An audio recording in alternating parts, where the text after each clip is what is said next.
सत साहेब, परमात्मा के पुण्य आत्माओं को ओम प्रकाश दास की तरफ से सत साहेब। भगत भाइयों, मोनिल धर्मा ट्रस्ट, कबीर परमेश्वर भक्ति ट्रस्ट और ये कबीर परमेश्वर भक्ति ट्रस्ट और ये राम कुमार ढाका क्या कह रहा है कि सरकार से हमारी मिली भगता। भगत भाइयों, जहां भी ये दिखाई दे जाए उनके 100 जो तो मारो। भगत भाइयों, इन लोगों ने 5 बेदर एक बच्चे की हत्या करके संत रामपाल जी महाराज को आजीवन कारावास करवा दिया और अब अयोध्या में जाकर ये भंडारा करवा रहे हैं। इन लोगों ने 5 बेदर एक बच्चे की हत्या की है। इन लोगों में भी हाथों में खून नहीं उतरा है। सत साहेब, अब मैं आगे वीडियो लगा रहा हूँ, आप ध्यान से सुनना। सत साहेब। बंदी छोड़ गुरु संत रामपाल जी महाराज की जय हो। परमात्मा की प्यारी आत्माओं को कानपुर से रामचंद्र दास की उषत साहेब। भगत भाइयों, ये ज्ञान अमृत एवं षड्यंत्र का 20वां पुस्तक है। इसमें संत रामपाल जी महाराज के सभी केसों का जजमेंट दिया हुआ। इसमें छुड़ानी धाम कांड से लेकर बरवाला कांड तक एक एक बात प्रमाणित सत्य लिखी हुई है। इसमें पवन ठग, संजय ठग जैसे गुंडों का भी, दोगलों का भी, राष्ट्रीय समाज सेवा समिति के सहयोगियों का भी इसमें पूरा काला चिट्ठा दिया हुआ है। इस पुस्तक को राष्ट्रीय समाज सेवा समिति के गुंडे पवन ठग और संजय ठग और इनके साथ लगी हुई संगत इस पुस्तक को पढ़ने से कतराएगी। इनके अंदर हिम्मत नहीं जो पुस्तक को पढ़ सके। इसमें एक एक एविडेंस पूरा सबूत से दिया हुआ है। भगत भाइयों, इस पुस्तक को पढ़ो। इसमें संत रामपाल जी महाराज के सभी केसों का जजमेंट दिया हुआ है। भगत भाइयों, इस पुस्तक को बिहार के सीनियर एडवोकेट सदभूषण जी, जिनका मोबाइल नंबर है 9931592093, उनको फोन करके प्राप्त कर सकते हैं, या हम सभी भगत भाइयों से जो पुस्तकें दिखा रहे हैं उनसे भी आप अपने क्षेत्रों में प्राप्त कर सकते हैं। अब आते हैं अपने मेन टॉपिक पर। भगत भाइयों, जब 18 नवंबर 2014 को परवाला कांड हुआ था, तो उसके 26 अक्टूबर 2014 को, यानी कि अक्टूबर नवंबर 26 और 18, है ना, मात्र जो है ना 20-22 दिन पहले सरकार बनी थी। भारतीय जनता पार्टी की सरकार बनी थी और वहां की भारतीय जनता पार्टी के मुख्यमंत्री मनोहर लाल खट्टर जी बने थे। और जब बरवाला कांड हुआ तो उसमें मीडिया ने मनोहर लाल खट्टर जी से पूछा था कि भाई ये क्या हुआ, आप तो इतना बड़ा कांड हो गया। तो उन्होंने कहा कि वो पिछली सरकार ने ऐसा किया था, करौथा कांड हुआ था, मुझे तो पता ही नहीं था, मुझे तो पता ही नहीं था। अरे करौथा कांड में ही अगर इसको रोक लिया जाता है, खत्म कर दिया जाता, तो ये बरौला कांड नहीं होता। ये है माननीय मनोहर लाल खट्टर जी, मुख्यमंत्री जी, आपके बयान, और आपने ही बरवाला कांड करवाया था आज की स्थिति में। क्योंकि आज आपने हरियाणा में 5-5, 6-6 सतलोक आश्रम बनवा दिए। कांग्रेस की सरकार में तो एक ही बना था करौथा में, वो भी बंद हो गया था। दूसरा सतलोक आश्रम बरवाला चालू हुआ था, तीसरा नहीं बना। और आपका जो सतलोक आश्रम बरवाला सील बंद हुआ तो आपने उससे भी कई कई बड़े बड़े आश्रम बनवा दिए। आपके वजह से लाखों लोग तारीखों पर जाते रहे। आपने संत रामपाल जी महाराज को साश्रम मरते दम तक आजीवन कारावास की सजा करवाने में सहयोग किया और आपको सब कुछ पता है, जजमेंट की फाइल आप सबको पता है। इसीलिए आप खुलेआम राष्ट्रीय समाज सेवा समिति के गुंडों का केवल वोट के लिए सहयोग कर रहे हो। ये राष्ट्रीय समाज सेवा समिति गुंडे आप लोगों को पानी पी पी कर गालियां देते थे, राष्ट्रीय भारतीय जनता पार्टी को पानी पी पी कर गालियां देते थे, मनोहर लाल खट्टर जी गालियां देते थे, आपके यहाँ जजों को गालियां देते थे, वहां जेलर दहिया को गालियां देते थे, प्रशासन को गालियां देते थे। और आज आपने उन्हीं गुंडों के 4-4, 5-5 बड़े बड़े आश्रम बनवा दिए, फर्जी आश्रम बनवा दिए। क्या संत रामपाल जी महाराज ही तकलीफ देते थे क्या? ये गुंडे आपके सगे हो गए। संत रामपाल जी महाराज तो निर्दोष है ना, आपको सब पता है। इसके बाद आपने इन गुंडों का सहयोग किया। हम तो संत रामपाल जी महाराज के आंदोलनकारी शिष्य राष्ट्रीय समाज सेवा समिति के गुंडों पर तो जूता चलाएंगे और अब उन पर भी जूता चलाएंगे। जो मंत्री, मुख्यमंत्री, एक सच्चे संत, एक ईमानदार संत, एक बुजुर्ग संत, एक निर्दोष संत को साश्रम मरते दम तक आजीवन कारावास की सजा करवा दी। और माननीय मनोहर लाल खट्टर जी, हरियाणा के मुख्यमंत्री, तुम्हारा सर्वनाश होगा, तुम्हारे वंश का सर्वनाश होगा और आज भारतीय जनता पार्टी का सर्वनाश होगा। तुम कुत्ते की मौत मरोगे, तुम्हें कोई पानी देने वाला नहीं होगा। ये याद रख लेना। हरियाणा भारतीय जनता पार्टी के मनोहर लाल खट्टर जी, आपके कई मंत्रियों को फोन किया और सबको बताया, लेकिन आपने कोई एक्शन नहीं लिया। और आपने इन गुंडों को पूरी तरह से बढ़ावा दिया।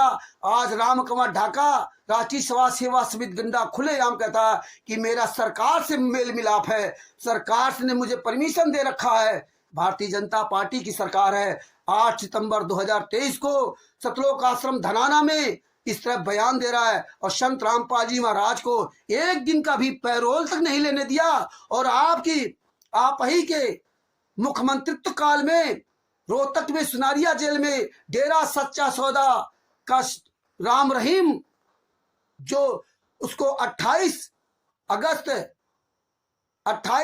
2017 में सजा हुई थी, उसको आपने अभी तक 2 साल 6 महीने का पैरोल दे करके जेल से बाहर रखा।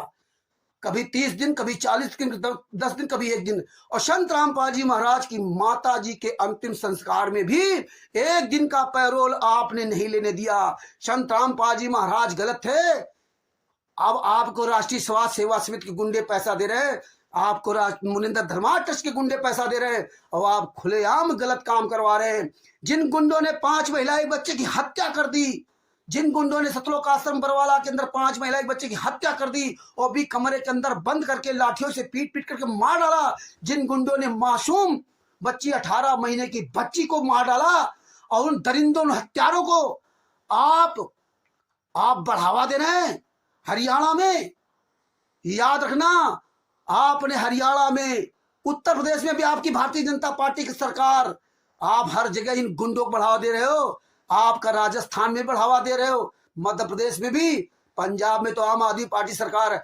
आप गुंडों का बढ़ावा दे रहे हो वोट के लिए, लेकिन तुम्हारा सर्वनाश होगा। देखिए, ये मुख्यमंत्री मनोहर खट्टर जी के बयान, जब इनकी 26 अक्टूबर 2014 को सरकार बनी थी, उसके 18 दिन बाद, 15 दिन बाद ये बरवाला कांड हुआ था। इनके बयान, दोगले बयान सुन लो।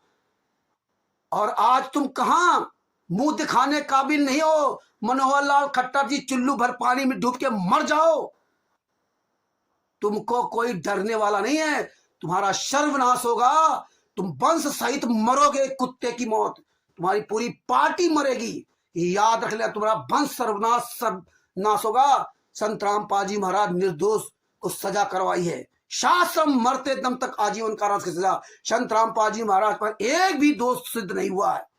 ये फाइल है, FIR नंबर 437, पूरी दुनिया फाइल पढ़ रही है और पूरी दुनिया तुमको श्रापित करेगी। याद रख लेना भगत भाइयों। आगे मनोहर लाल खट्टर जी दोगले का बयान सुनो, इसके बाद मास्टर राम कुमार ढाका दोगले का बयान सुनो, और इसके बाद अगर ये संत रामपाल जी महाराज के शिष्य, जो भी ये कमीने शिष्य राष्ट्रीय समाज सेवा से गुंडों के पीछे लगे हुए हैं, मुनिंदर धर्मार्थ ट्रस्ट के पीछे लगे हुए हैं, संजय और पवन ठग के पीछे लगे हुए हैं, उनके अंदर जरा सी भी शर्म बची हो, जरा सी मानवता बची हो, तो चुल्लू पर पानी में डूब के मर जाना, और नहीं तो फिर आंदोलनकारी बन जाना।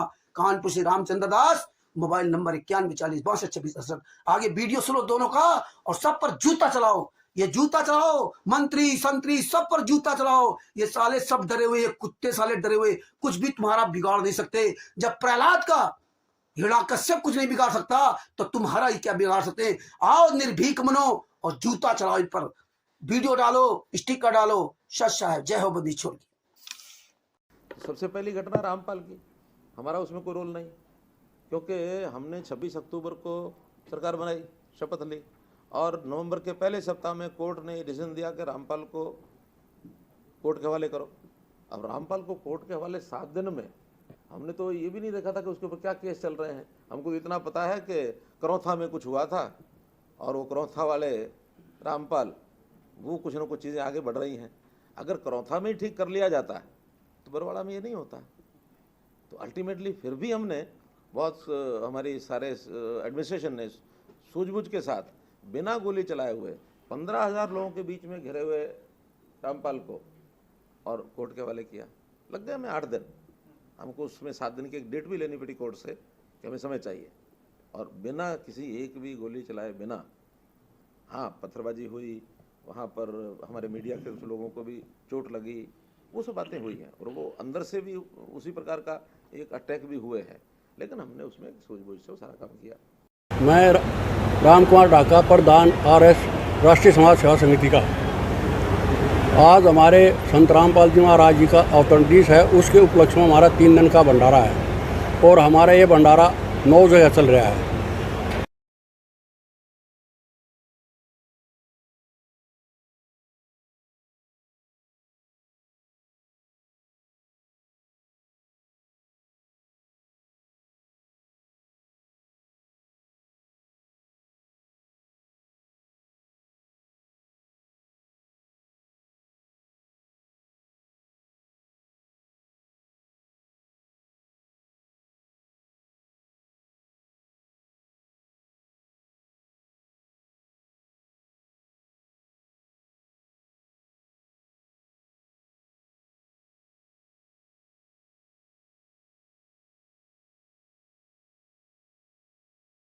फिर 8 तारीख को सोरमेणियाँ हैं, जिसको हम शादी कहते हैं, दहेज मुक्त शादियाँ हैं। तो कितनी शादियां होने वाली है लगभग? 100।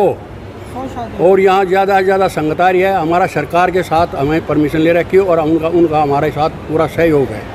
सहयोग के साथ हमारा प्रबंध चल रहा है और बहुत शांति से धाम के अंदर ये गुरुग्राम धनाना धाम के नाम से स्टार्ट हुआ है। आपके हाथ में कलम है, निवलम में जब आपका तो परमात्मा संत रामपाल जी हैं, मैं आपका दूसरा नंबर दिया है, सेकंड गॉड। अब तेरे हाथ में मान मृत्यु भी दे सकता है, फांसी दे सकता है और छोड़ भी सकता है, परंतु उन्होंने हमें 5 नवंबर को 5 नवंबर दी हमें तारीख फिर पेशी के लिए, और उन्होंने क्या आपकी कमेटी के लिस्ट दीजिए मेरे को। कमेटी की लिस्ट मैंने उसको उन्हों को दे दी है। अब हम 5 नवंबर को मैं और 50 अपने मेंबर जो पदाधिकारी हैं मेंबर बना रखे हैं, क्या उनकी हमारी 5 नवंबर को हाजिरी है। और उन्होंने हमारे गुरु महाराज जी की पहले तो एप्लीकेशन भगा दी, अब छुट्टी की मंजूरी हाजिरी माफी नहीं करते, फिर वापस बुला करके परमात्मा ने उसकी कलम से लिखवा दिया। हमारे साथ संत रामपाल जी के भाई महेंद्र दास भी मौजूद हैं। इनसे जानेंगे, महेंद्र दास जी, अचानक से हालात काफी बिगड़ते नजर आ रहे हैं, तो ऐसे तो काफी नुकसान होने की आशंका है। ऐसा हम तो शांतिपूर्ण तरीके से बैठे हैं, अपने आश्रम के अंदर हैं और ये बल प्रयोग करना चाहते हैं, हमें नाजायज तंग कर रहे हैं। लेकिन आश्रम के लोग भी जैसे टकराव की स्थिति में नजर आ रहे हैं, तो क्या कोई बीच का रास्ता नहीं निकल सकता? बीच का तो यही है कि माननीय न्यायाधीश को चाहिए कि अपने पर विचार करे। हमको डकैत नहीं है, इतना बड़ा ये केस नहीं है, एक कोर्ट की अवमानना केस उन्होंने खुद बनाया और खुद सुन रहे हैं, इसमें न्याय की उम्मीद है। लेकिन जिस तरह से पुलिस कह रही है यहाँ तो गिरफ्तारी करनी पड़ेगी क्योंकि हाईकोर्ट के आदेश हैं, तो क्या संत रामपाल आत्मसमर्पण कर सकते हैं? अब वो यहाँ है ही नहीं, स्वास्थ्य इलाज करवा रहे हैं, बाहर गए हैं, उनको बाहर शिफ्ट कर दिया हमने परसों। लेकिन क्या वो आत्मसमर्पण करने के लिए तैयार हो जाएंगे? अगर हमारी हाई कोर्ट में बेल कैंसिल करते हैं तो नहीं होंगे। यही कोशिश है पुलिस की। संत रामपाल के भाई मोहिंदर दास क्या कह रहे हैं वो सुनवाते हैं आपको। संत रामपाल की गिरफ्तारी को लेकर सतलोक आश्रम के बाहर तनाव बढ़ता ही जा रहा है। एक तरफ लोगों की भारी भीड़ है तो दूसरी तरफ पुलिस का घेरा धीरे धीरे आश्रम के आसपास कसने लगा है। हमारे साथ संत रामपाल के भाई मोहिंदर दास जी हैं। मोहिंदर जी, क्या ये तनाव कम नहीं हो सकता? अगर इसकी वीडियो कॉन्फ्रेंस हो जाए, गुरुजी बीमार हैं, 19 तक बेड रेस्ट है, हालत में पूरा सुधार नहीं हुआ है, तो ये मामला टल जाएगा। लंबी डेट में स्वस्थ हो जाएंगे, वे चले जाएंगे। क्या ऐसा नहीं हो सकता कि उनको किसी हॉस्पिटल में भर्ती करवा दें आप, अगर उनकी तबीयत ज्यादा खराब है तो? अगर ये जाने के लायक होते तो वहीं ले जाते हम। क्या कहते हैं आपके डॉक्टर? डॉक्टर कहते हैं धीरे धीरे ये सुधार हो जाएगा कुछ दिन में। क्या प्रॉब्लम क्या बताई जा रही है उनको? हार्ट प्रॉब्लम है। हार्ट कब तक, अभी तक उनका क्या मशवरा है आपके डॉक्टरों का कि कब तक वो बाहर निकलने की या चलने फिरने की या हाईकोर्ट जाने की स्थिति में होंगे? ये अभी सही तारीख नहीं बता पा रहे हैं, डॉक्टर भी सही समय नहीं बता पा रहे। तो हम ये मान के चलें कि उनकी जो आपके डॉक्टर नहीं बोल रहे हैं तो कल वो किसी भी हालत में पेश नहीं हो सकते हाईकोर्ट में? उसमें जाने के लायक ही नहीं है, उनकी स्थिति ठीक नहीं है। जैसे ठीक होगी हम बता देंगे आपको। लेकिन मोहिंदर जी, आपको नहीं लगता कि ऐसे हर कोई अगर ये कहने शुरू कर दे कि मैं हाईकोर्ट का ऑर्डर नहीं मानूंगा, जब मैं ठीक होऊंगा तब जाऊंगा, फिर तो कोई हाईकोर्ट के ऑर्डर को मानने के लिए वादे ही नहीं होगा, हर कोई मना कर देगा? नहीं, बीमारी है, मना तो नहीं कर रहे हम। बहन जी एक बात बताइए, ऐसा तो नहीं है सिर्फ भंडारे के पैसे नहीं लिए जा रहे हैं, बाकी हलवा राम या चाय राम अगर वो दे रहे हैं तो उसका पैसा वसूल कर रहे हैं? शायद उनको लग रहा हो संत रामपाल जी को कि इसके माध्यम से तो हम नहीं ले पा रहे पैसे, थोड़ा बैक साइड से इस तरीके से हम जो चाय और हलवा के राम के पैसे लिए जा रहे हो, कोई ऐसा तो नहीं है?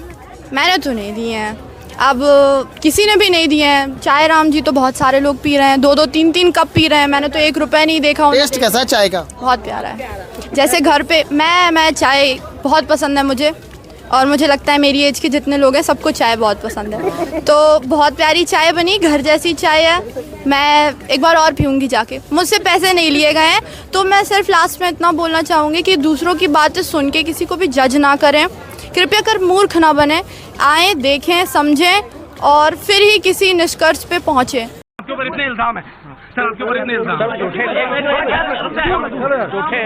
झूठे कैसे हैं आपके ऊपर? आपके गुंडे इतने खड़े थे वहाँ पे, हजारों आदमी हरियाणा पुलिस से। मेरे नीचे राष्ट्रीय समाज सेवा समिति नहीं, तो आपकी समिति है? अरे आपकी समिति है बाबा। रामपाल जी, आपकी जो बेल एप्लीकेशन थी वो भी अब रिजेक्ट कर दी गई है, जो 2008 में आपको बेल मिली थी कोर्ट की तरफ से, उसके बारे में क्या कहना है? धन्यवाद। जो पूरा विवाद हुआ उसमें 6 लोगों की जान गई, आपको कोई अफसोस है उस बात का?